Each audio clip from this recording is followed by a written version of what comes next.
ته مننه کوم شکریه ادا کوم چې موږ هم دعوت راکړو په دې خپل پروګرام کې زموږ کوم مشران چې دي هغوی به خبرې کوي زه به ستاسو سره د خپل مات ګډ غزل شعر کوم چې سورې پازغوی زیګر نشي چې سورې پازغوی زیګر نشي رسېدلې هغه خس تر دلبر نشي چې سورې پازغوی زیګر نشي رسېدلې هغه خس تر دلبر نشي او لا د فکر شاهین اوس مې الوت لا د فکر شاهین اوس مې الوت وکړو خدای دې خیر چې چېرته ماتې وزر نشي او دا بل شعر دی د هغه ښکلي پچم مې داسې تېر کړه د هغه ښکلي پچم مې داسې تېر کړه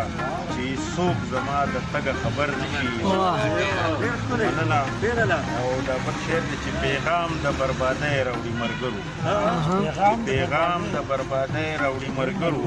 را زرغون دي اډو هغه سحر نشي مننه چې پیغام د بربادۍ راوړي مرګرو چې پیغام د بربادۍ راوړي مرګرو را زرغون دي اډو هغه سحر نشي او ظلمیت کستا فطرت دی خو جانانه ظلمیت کستا فطرت دی خو جانانه زما هم به درته ټیټ ګورې سر نشي ظلمیت کستا فطرت دی خو جانانه زما هم به درته ټیټ ګورې سر نشي او د غزل ناوې له سڼه سترګه وکړه د غزل ناوې له سڼه سترګه وکړه درنه مخکې ملکنډه خیبر نشي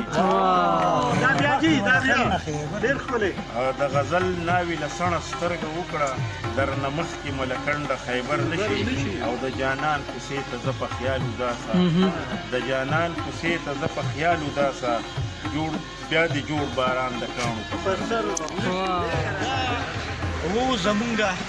قدردان مشر د ننګ او د سنګ ملګری هغه ملګری چې د خوږې ژبې څښتن دی د ښه شاعرۍ څښتن دی جناب